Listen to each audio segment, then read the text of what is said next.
പുതിയ ചില പീക്കിരി ചട്ടമ്പിമാർ ഇവിടെയും ജനിച്ചു. അങ്ങനെ കാലങ്ങൾ കഴിഞ്ഞപ്പോ ഈ നാടിനൊരു ഓമന പേരും കിട്ടി, ചട്ടമ്പി നാട്. ഇനി ചട്ടമ്പി നാടിന്റെ വർത്തമാനകാല യാഥാർത്ഥ്യങ്ങളിലേക്ക്. ഇത് മാക്രി ഗോപാലൻ. ആദ്യകാലത്ത് തവളപിടുത്തമായിരുന്നു തൊഴിൽ. തവളപിടുത്തം നിരോധിച്ചതോടെ തൊഴിലില്ലാതെ താൻ ചട്ടമ്പിയായി മാറിയെന്നാണ് ഗോപാലന്റെ ന്യായം. എന്റെ പൊന്നു സാറേ, അല്പം ചട്ടമ്പി തരില്ലാതെ ഇവിടെ ജീവിക്കാൻ പറ്റത്തില്ല. ഗോപാലൻ തല്ലാറുണ്ട്, അതുപോലെ തിരിച്ചിഷ്ടം പോലെ കിട്ടാറുണ്ട്. നമ്മൾ മാത്രം മര്യാദക്കാരായി ജീവിച്ചാലേ തല്ലുകൊണ്ട് തൂറി മേഴുകത്തേ ഉള്ളൂ. സാറേ, മുഴുവൻ കഴിഞ്ഞിട്ടില്ല എന്റെ സംഭാഷണം. ഇത്ര മതി. എടാ സ്റ്റുഡിയോവേ, എന്റെ സംഭാഷണം എടുത്തില്ലെങ്കിലല്ല നിന്റെ സ്റ്റുഡിയോ. പറഞ്ഞോളൂ. നമ്മ സിനിമയിലൊക്കെ സാറിനെ കണ്ടിട്ടുണ്ട്. നമ്മുടെ കാര്യം കൊണ്ടാ സാറൊക്കെ ജീവിച്ചു പോണത്. പിന്നെ ചട്ടമ്പിമാരുടെ വിഷമത്തെ കുറിച്ച് പറയുകയാണെങ്കിൽ ഞങ്ങൾക്ക് സർക്കാരിൽ നിന്നും യാതൊരു ധനസഹായം ഇതുവരെ ലഭിച്ചിട്ടില്ല. സർക്കാർ ഞങ്ങളോട് ചിറ്റമനയമാണ് കാണിക്കുന്നത്.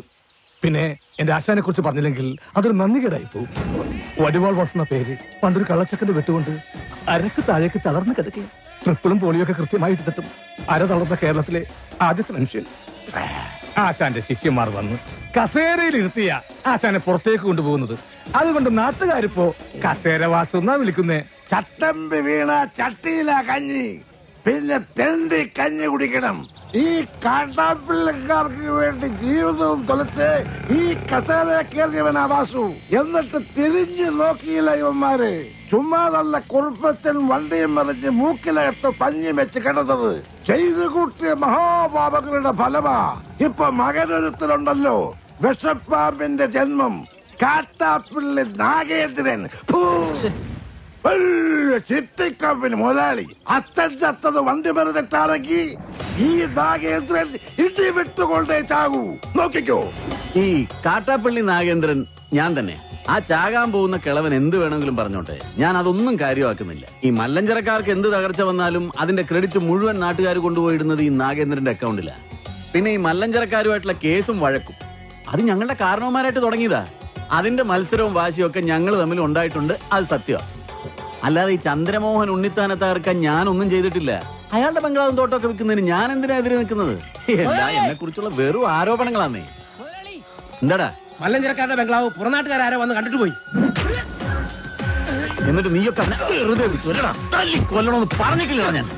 എന്നിട്ട് വിശേഷം പറയാൻ വന്നില്ല. എല്ലാം കൂടെ എടുത്ത് ചവിട്ടി പൊളിക്കും ഞാൻ. ഈ നാട്ടിലെ മുഴുവൻ ചട്ടമ്പിമാരാന്ന് പറയുന്നത് ചുമ്മാതെയാ. എന്റെ അഭിപ്രായത്തിൽ ഒരേ ഒരു ചട്ടമ്പി ഈ നാട്ടിലുള്ളൂ, അത് കാട്ടാപ്പള്ളി നാഗേന്ദ്രനാണ്. അവന്റെ അച്ഛൻ വണ്ടി പറഞ്ഞതിന് കാരണക്കാര് ഞങ്ങളാണെന്ന് അവന്റെ ധാരണ. അതിന് വടക്കമലയെന്ന് ചട്ടമ്പിമാരെ ഇറക്കി എന്റെ രണ്ട് അമ്മാമാരെ വെട്ടി എന്റെ ബിസിനസ് തകർത്ത് എന്റെ മൂക്കറ്റം കടക്കാരനാക്കി. ഇപ്പൊ എന്റെ വീടും തോട്ടവും മേടിക്കാൻ വരുന്നവന്മാരെ അവൻ തല്ലി ഓടിക്കുക. പക്ഷേ ഈ ചന്ദ്രമോഹൻ ഉണ്ണിത്താൻ തോറ്റു കൊടുക്കില്ല. അതിനെനിക്കൊരു പോലീസിന്റെയും പട്ടാളത്തിന്റെയും സഹായം വേണ്ട. പോലീസ് ഇവിടെ നിഷ്ക്രിയമാണെന്ന് ഞാൻ പറയില്ല. ദാ അങ്ങോട്ട് നോക്കൂ, എത്ര ക്രിയാത്മകമായിട്ടാണ് അവർ ജോലി ചെയ്തത് നോക്കൂ. പിന്നെ എന്ത് നിഷ്ക്രിയത്വമാണ് നിങ്ങൾ ആരോപിക്കുന്നത്? ഈ ക്യാമറ ഓഫ് ചെയ്യണമെങ്കിൽ ഞാനൊരു കാര്യം പറയാം. ഓഫ് ചെയ്തോളൂ. ഇവിടെ ഇപ്പൊ ഈ കാട്ടാപ്പള്ളി നാഗേന്ദ്രനെ ഒതുക്കി കഴിഞ്ഞാൽ മൊത്തത്തിലുള്ള എല്ലാ പ്രശ്നങ്ങളും തീരും. ഒരിക്കൽ ഞാനൊന്ന് ശ്രമിച്ച് നോക്കിയതാ. 2 മാസമാ ആശുപത്രി കിടന്നത്. ഇപ്പൊ മല്ലഞ്ചിറയിലെ ചന്ദ്രമോഹൻ കണ്ടുവച്ചിരിക്കുന്ന ബുദ്ധി ഏതായാലും കൊള്ളാം. മുള്ളിനെ മുള്ളുകൊണ്ട് തന്നെ എടുക്കുക. കാട്ടാപ്പള്ളിയെ വിഴുങ്ങാൻ പറ്റിയ ഒരു മറുനാടൻ ചട്ടമ്പിയെ കണ്ടുപിടിക്കുക. എന്നിട്ട് എസ്റ്റേറ്റും ബംഗ്ലാവും അയാൾക്ക് വിൽക്കുക.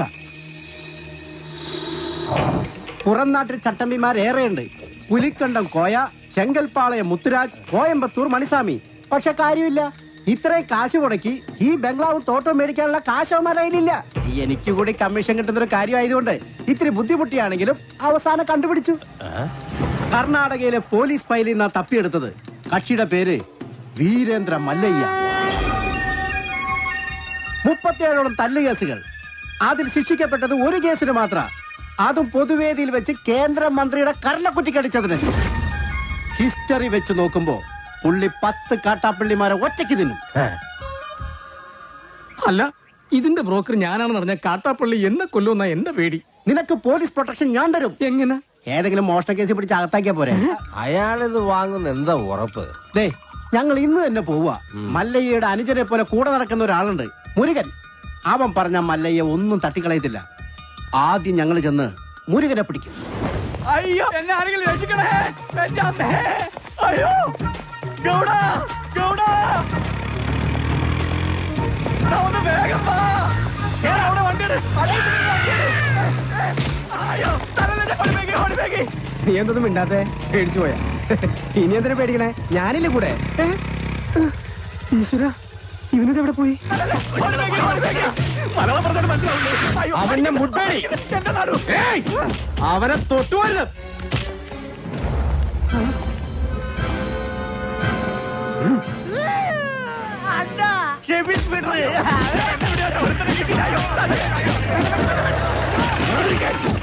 അങ്ങോട്ട് മാറാൻ.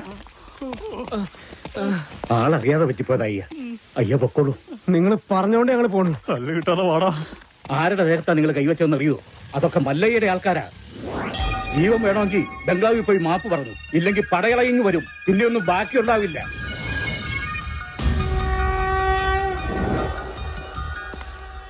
ഇവൻ എന്ത് പറ്റിയെന്നാ നിന്നോട് ഒന്ന് പറഞ്ഞത്? ബൈക്കിൽ നിന്ന് വീണെന്ന്. ബൈക്കിൽ നിന്ന് വീണു. ഇവനെ തല്ലിയ ആളുകൾ മാപ്പി വയ്ക്കാമെന്ന് നിൽപ്പുണ്ട്. തല്ലിയപ്പോഴാണല്ലോ ബൈക്കിൽ നിന്ന് വീണത്. മിണ്ടരുത്. മല്ലയ്യ എവിടെ? അപ്പുറത്തെ മുറിയിലുണ്ട്, ആവി കൊള്ളുക.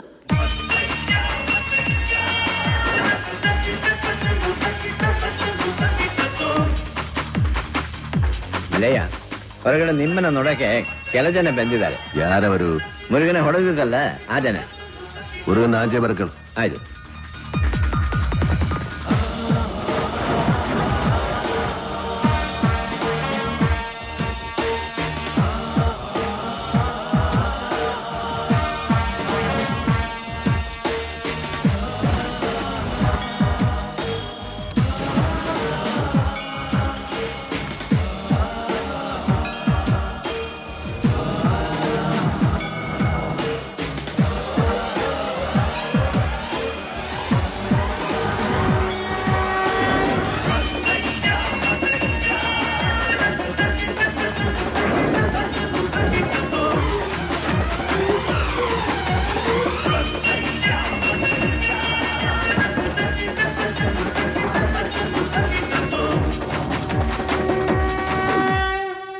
ഇത് വേറെ ആൾക്കാരാ, ഇവരല്ല എന്നെ തല്ലിയത്.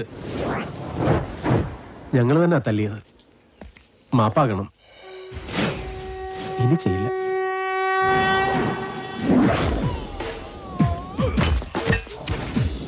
നായിന്റെ പട്ടി മോണെ മാഭേളക്ക് ബന്ധത് ബാളായിട്ടാ ബാടാ. എല്ലാരും ബാടാ. എല്ലാവർക്കും തരടാ മാപ്പ്.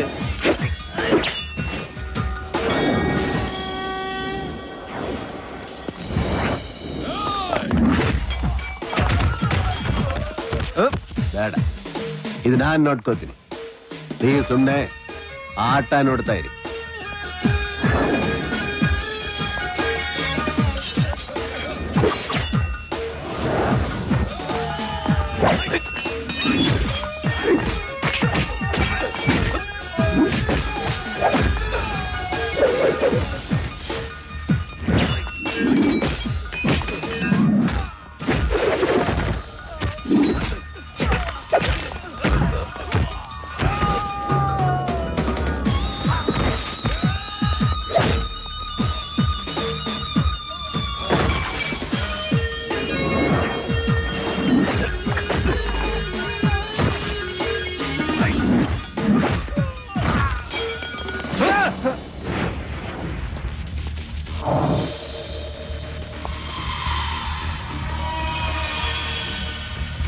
யாராடா നിങ്ങൾ?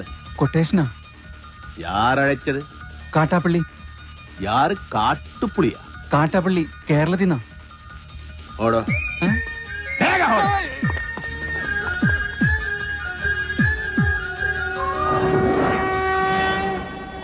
നീ എപ്പ കേരള ಹೋಗಿದ್ದೆ? കേരളത്തിലാ? ഞാൻ പോയിട്ടില്ല. ಯಾರೀ ಕಾಟುಪುಳಿ? ഈ സംഭവം എനിക്ക് യാതൊരു ബന്ധമില്ല. അല്ല, ആരാ ഈ കാട്ടാപ്പള്ളി?